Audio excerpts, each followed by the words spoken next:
Hello students, today we will discuss unit test of class 5 subject EVS. Unit test number is A4. जिन students ने अभी EVS का unit test दिया है वो ध्यान देंगे कि जिन्होंने भी जो क्वेश्चंस अब हम डिस्कस करेंगे अगर उनके वो बिल्कुल ठीक हैं तो बहुत ध्यान से सुनेंगे और इसकी हिंदी, इसका अर्थ परिवार में किसी भी बड़े को अच्छे से सुनाएंगे। यदि आपके आंसर यूनिट टेस्ट में ठीक नहीं हुए हैं तो आपको और भी अधिक ध्यान से सुनना है, समझना है और दोबारा से इन क्वेश्चंस को अपनी नोटबुक में लिखना है और उनके आंसर अपने आप से देने हैं। उन्हें यूनिट टेस्ट से, अपनी बुक नोटबुक से या तो वीडियो से चेक करना है और यदि आपके आंसर बिल्कुल ठीक हो जाते हैं तो फिर आप आगे बढ़ेंगे। समझकर कोई भी अगर आप एक्सरसाइज वर्क करते हैं तो ये लंबे समय तक आपको याद रहता है। इसके अलावा जो अभी हम डिस्कशन शुरू कर रहे हैं ये आपको समझ कर पढ़ने का तरीका भी बताता है। तो ध्यान देंगे, देखो किस तरह से आपने रीडिंग करनी है एक्सरसाइज वर्क की, जिससे आपको उसका अर्थ भी साथ के साथ समझ आता रहे। Question number 1, answer the following questions. आगे दिए हुए क्वेश्चंस के आंसर आपको देने हैं। क्वेश्चन नंबर 1 है, who are special children. Who are special children, ये जो स्पेशल चिल्ड्रन हैं ये कौन है, इनके बारे में जानेंगे।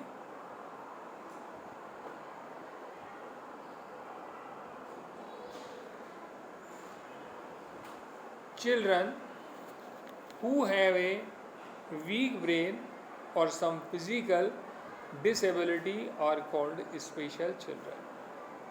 समझ में आ गया होगा। चिल्ड्रन बच्चे, who have a weak brain जिनका ब्रेन वीक है और सम फिजिकल डिसेबिलिटी या तो फिजिकली उन्हें कोई प्रॉब्लम है, दिखता नहीं है, सुनता नहीं है, उनसे चला नहीं जाता या कोई भी किसी तरीके की फिजिकल प्रॉब्लम उन्हें हो सकती है, और कॉल्ड स्पेशल चिल्ड्रन। इन बच्चों को स्पेशल चिल्ड्रन बोला जाता है क्योंकि इनकी कुछ स्पेशल नीड्स होती हैं, इस कारण से इन्हें स्पेशल चिल्ड्रन बोला जाता है। 1 नंबर हमारा हो गया है। 2 नंबर को देखेंगे। Who are refugees.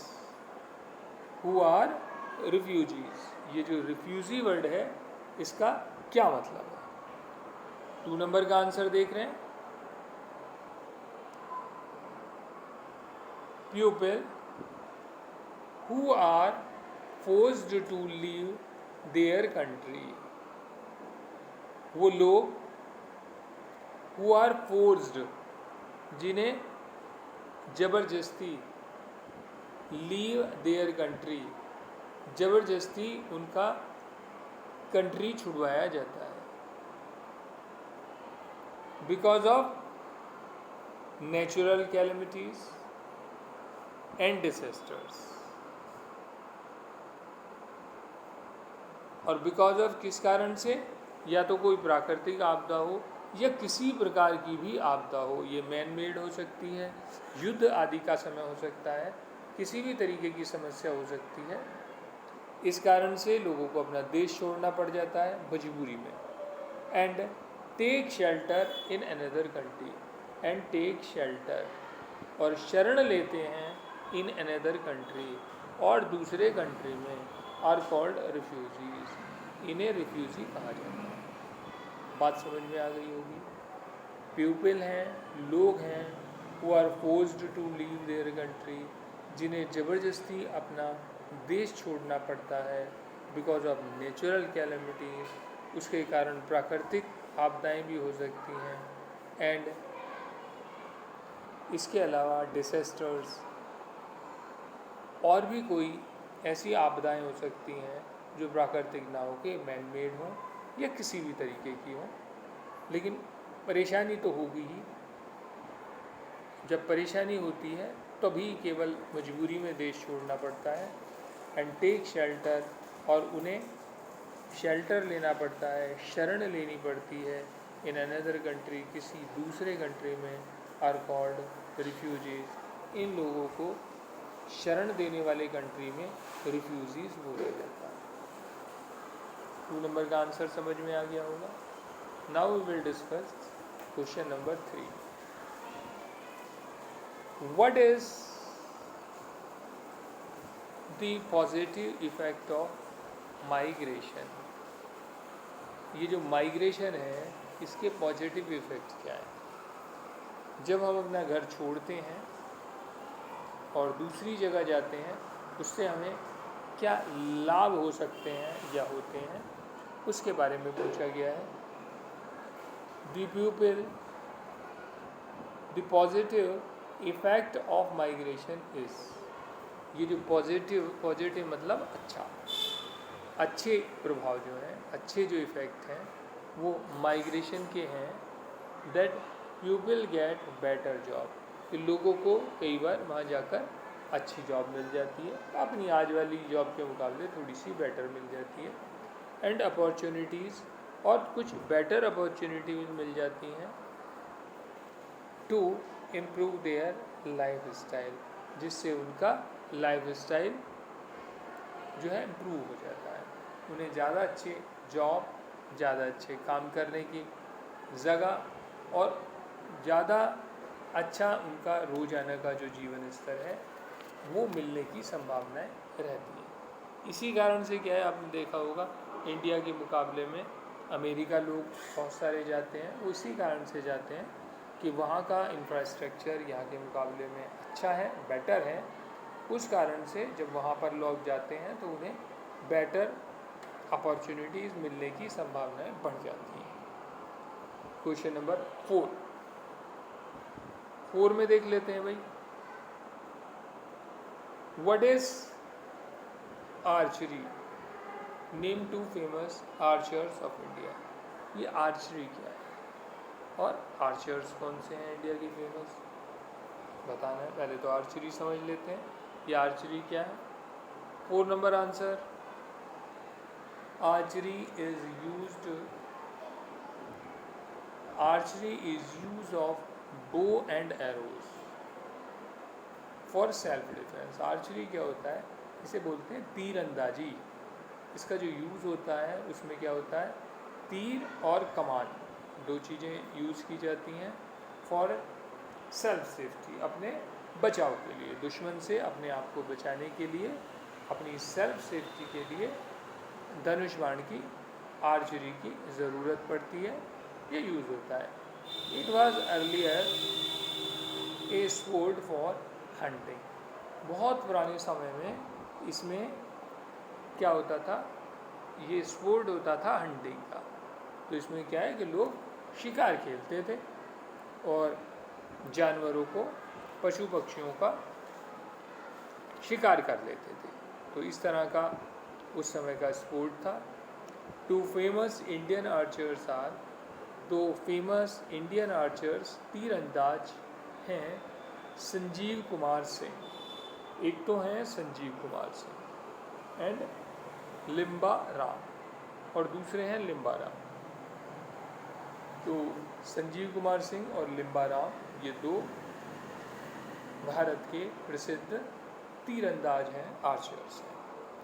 तो ये 4 नंबर हमारा हो गया।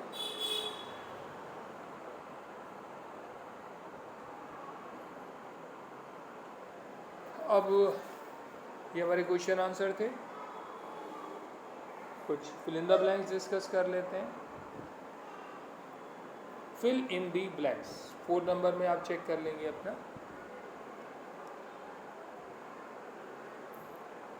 फिल इन द ब्लैंक्स में 1 नंबर है, kho is derived from the Sanskrit word shu. ये जो खो है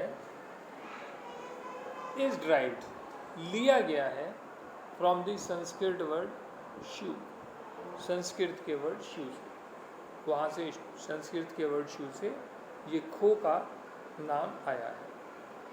chess is also known as shatranj, chess जो है उसका नाम जो दूसरा नाम है वो है शतरंज, शतरंज के नाम से भी चेस को जाना जाता है। लिम्बाराम, लिम्बाराम अभी आया था पिछले क्वेश्चन आंसर्स में, लिम्बाराम एंड श्यामलाल, एक श्यामलाल हैं, ये भी फेमस आर्चर हैं। तो लिम्बाराम और श्यामलाल आर फेमस आर्चर्स, ये तीरंदाज हैं, दो इंडिया के फेमस। 4 नंबर है एक्रोबैट्स आर आल्सो कॉल्ड नट्स, ये जो एक्रोबैट्स हैं, एक्रोबैट जो है इसे नट्स भी कहा जाता है। ये नट होते हैं, आपने अगर देखा होगा सड़कों पर खेल तमाशा करते रहते हैं, ऊंचाई पर रस्सी बांध देते हैं, उसके ऊपर एक चल कर ये लोगों को दिखाते हैं, कलाबाजियाँ करके दिखाते हैं, तो इन्हें भारतीय भाषा में नट बोला जाता है और इंटरनेशनल लैंग्वेज में एक्रोबैट्स बोला जाता है। अब आ गया 5 number, boat races are held at Kerala, ये जो बोट्स रेसेस जितनी भी हैं ये केरला के अंदर ऑर्गेनाइज की जाती हैं। तो ये कुछ फिल इन द ब्लैंक्स थे। आई होप आपने अपने चेक भी कर लिए होंगे कि आपने किस प्रकार से किए हैं और इसका अर्थ भी समझ लिया होगा। अर्थ समझने का मैंने बताया था, ज़्यादा लंबे समय तक याद रखने के लिए अर्थ जरूरी होता है। और रीड कैसे करना है वो भी आप देख रहे हैं, सेंटेंसेस को जैसे मैं रीड कर रहा हूँ, अगर इस प्रकार से आप रीड करेंगे और ये करके देखें, आप अपनी जो है बुक में देखें, अपनी शीट में देखें, खुद से रीड करें और किसी को भी सुनाएं, बताएं इसका मतलब कि आपने पढ़ने के बाद क्या समझा। तो इससे आपकी रीडिंग अच्छी हो जाएगी, समझने की आपकी जो शक्ति है वो बढ़ जाएगी। Question number 5, write T for true and F for false statements. T लिखना है ट्रू के लिए, एफ लिखना है फॉल्स के लिए।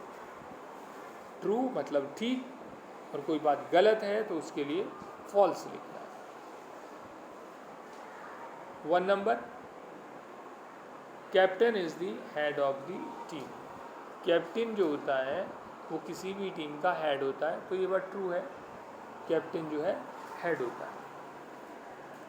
2 number, team spirit develops selflessness among the players. ये जो टीम की जो स्पिरिट है ये हमें स्वार्थ की भावना से ऊपर उठाती है, बचाती है। टीम स्पिरिट जो है डेवलप करती है सेल्फलेसनेस, इसमें अपने बारे में नहीं रह जाता अमंग द प्लेयर्स, खिलाड़ियों में। तो खिलाड़ी ग्रुप में टीम स्पिरिट के साथ खेलते हैं, जीतने के लिए खेलते हैं, एक दूसरे से ईर्ष्या नहीं करते हैं, तो ये बात ठीक है, ट्रू आ गया। 3 number, kho kho is played only by girls. Kho kho केवल लड़कियां खेलती हैं, ऐसी बात नहीं है, ये फॉल्स है, लड़के भी खो खो खेलते हैं। 4 number, Sachin Tendulkar is also called master blaster. Yes, master blaster के नाम से भी सचिन तेंदुलकर को जाना जाता है। 5 नंबर है, Abhinav Bindra has won an Olympic silver medal in the 2008 Olympics. तो ये बात फॉल्स है। ये जो अभिनव बिंद्रा हैं ये शूटिंग के चैंपियन रहे हैं, निशानेबाजी में इनका योगदान रहा है। Has won an Olympic, silver नहीं जीता इन्होंने ओलंपिक में, उस बार इन्होंने गोल्ड जीता था। ये सिल्वर नहीं जीता था बल्कि इन्होंने गोल्ड जीता था 208 का जो ओलंपिक थे उसमें। तो ये फॉल्स है। आगे बढ़ते हैं। 6 देख लेते हैं। एक्सप्लेन दी फॉलोइंग टर्म्स, ये जो आगे टर्म दी हुई हैं इन्हें एक्सप्लेन करना है। 6 टर्म्स दी हुई हैं।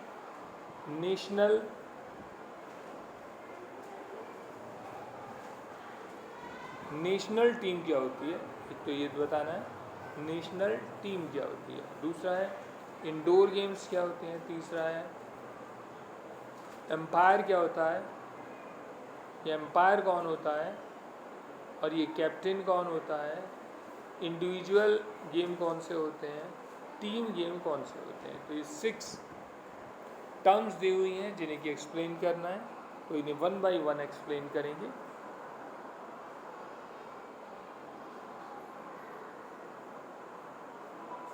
One number national team. National team को भी समझ लें भाई। The team that is selected play for the country. कोई भी टीम जिसका सिलेक्शन हो जाता है और वो अपने देश के लिए खेलती है, प्ले फॉर द कंट्री, अपने कंट्री के लिए खेलेगी तो वो हो जाएगी नेशनल टीम। दूसरी टर्म थी इंडोर गेम्स, तो इंडोर गेम्स को भी देख लें। इंडोर गेम्स लाइक जैसे कि chess, ludo that are played inside the house, जिन्हें कि घर के इनसाइड द हाउस, घर के अंदर खेला जाता है, तो ये होते हैं इंडोर गेम्स। एम्पायर को देख लेते हैं। एम्पायर कौन होता है, दी सुपरवाइज़र ऑफ ए गेम। ये जो एम्पायर है ये सुपरवाइज़र होता है जो सुपरविज़न करता है गेम का। हु एश्योर, वो पक्का करता है that both follow rules and regulations, ये दोनों पर्सन या तो दोनों टीमें बिल्कुल अच्छे से रूल्स और रेगुलेशंस को फॉलो कर रहे हैं, उनका पालन कर रहे हैं। उसके बाद आया कैप्टन। ये कैप्टन कौन होता है, captain the head of the team. The head of the team यानी कि जो टीम का जो हेड होता है वो कैप्टन कहलाता है और वो ही सारी स्ट्रेटेजी अपनी बनाता है और बाकी के जो जितने भी प्लेयर्स हैं वो सब उसे जीतने में सहयोग करते हैं। तो सब लोग मिलके खेलते हैं और जीतते हैं। इंडिविजुअल गेम्स कौन से होते हैं, इंडिविजुअल गेम्स लाइक जैसे कि स्केटिंग, जैसे कि cycling that are played by a, जो कि that are played by a person, जो कि किसी एक व्यक्ति द्वारा खेले जाते हैं, single person, to achieve success for self. इसमें अपनी सफलता के लिए सारे प्रयास किए जाते हैं। अकेला खिलाड़ी खेलता है और अपनी सक्सेस के लिए खेलता है। टीम गेम्स कौन से होते हैं, गेम्स लाइक जैसे कि cricket, hockey that are played in groups, और ये कैसे खेले जाते हैं, ग्रुप्स में, एज टीम, बिल्कुल टीम की तरह से, with a certain fixed number of players, और इसमें क्या होता है एक निश्चित संख्या होती है प्लेयर्स की, वो खेलती है। तो ये कुछ टर्म्स थी जिन्हें हमने एक्सप्लेन किया है। इसके अलावा एक फिल इन द ब्लैंक्स और देख लेते हैं। ये ज़्यादातर वो चीज़ें हैं जो वर्कशीट में नहीं थी, थोड़ा सा नया हो गया है, तो वर्कशीट हम एक बार डिस्कस कर चुके हैं। यदि आप इंटरेस्ट लेंगे, अच्छे से पढ़ेंगे, लिखकर प्रैक्टिस करेंगे, तो आपको ज़्यादा से ज़्यादा एक्सप्लेनेशन दिए जाएंगे। अगर आप इनका लाभ नहीं उठाएंगे तो इनकी संख्या कम हो जाएगी। तो ये आपके ऊपर डिपेंड है आप इसकी कितनी प्रैक्टिस करते हैं। Now we are taking question number 8, fill in the blanks, खाली जगहों को हम ले रहे हैं। 1 नंबर में क्या है, milkman brings milk for us. ये जो दूध वाला है, ब्रिंग्स मिल्क फॉर अस, हमारे लिए दूध लाता है। कौन लाता है? ये हुआ हमारे लिए मिल्कमैन, दूधिया। दूध लाने वाला जो व्यक्ति है वो हमें दूध लाता है। दूसरा नंबर है social work and house hold work. एक तो सोशल वर्क होता है, एक हाउस होल्ड वर्क होता है। सोशल वर्क सामाजिक कार्य होते हैं जो कि किसी भी संस्था के लिए, मंदिरों के लिए किए जाते हैं, समाज सेवा के लिए किए जाते हैं, जिनके बदले में कोई पैसा नहीं लेना होता। हाउस होल्ड वर्क्स वो काम होते हैं जो कि घर के, परिवार के लिए कार्य किए जाते हैं। घर में जो लोग एक दूसरे की हेल्प करते हैं, एक दूसरे का काम करते हैं, उसके लिए कोई पैसे नहीं दिए जाते हैं। और अनपेड जॉब्स, ये ऐसी जॉब्स हैं जो अनपेड है। अनपेड जॉब्स मतलब जिनके लिए कोई भी पेमेंट नहीं किया जाता, पैसे नहीं दिए जाते हैं। 3 नंबर, कॉबलर मेंड्स अवर शूज़। हमारे शूज़ को रिपेयर करने का काम कौन करता है? तो वो करता है कॉबलर, मोची। जूतों को ठीक करने वाला जो है व्यक्ति, उसे बोलते हैं कॉबलर। ये मेंड करता है, रिपेयर करता है अवर शूज़। 4 नंबर है, Mahatma Gandhi said that work is worship. Work is worship का जो नारा है, काम ही पूजा है। वर्क इज़ वर्शिप, वर्क माने काम, इज़ वर्शिप माने पूजा। काम ही पूजा है। जो भी हम काम करें उतने ध्यान से, उतने आनंद के साथ करें जैसे हम कोई भगवान की पूजा करते हैं। तो ये जो काम है ये भी बिल्कुल पूजा के समान है, ये बोला था महात्मा गांधी ने। 5 नंबर है, students in western countries work to earn pocket money. ये जो वेस्टर्न कंट्रीज़ हैं, पश्चिमी देश हैं, उनमें स्टूडेंट्स काम करते हैं अपनी पॉकेट मनी के लिए। आई होप ये जो हमने डिस्कशन किया है यूनिट टेस्ट से रिलेटेड, इस शीट को, यूनिट टेस्ट को अच्छे से समझने के लिए, अच्छे से रीड करने के लिए, ये निश्चित रूप से आपको फ़ायदा देगा। आप खुद से पढ़ के देखें और उसका अर्थ समझने का प्रयास करें। अगर अर्थ आपको सही से समझ में नहीं आए, दोबारा से वीडियो देखें, दोबारा से रीड करें, तो आप देखेंगे कि आप अच्छे से इसे रीड भी कर पाएंगे, अपने क्वेश्चन आंसर्स को, एक्सरसाइज वर्क को, और उसका मतलब भी आपको अच्छे से समझ आएगा। नेक्स्ट वीडियो तक के लिए थैंक यू वेरी मच।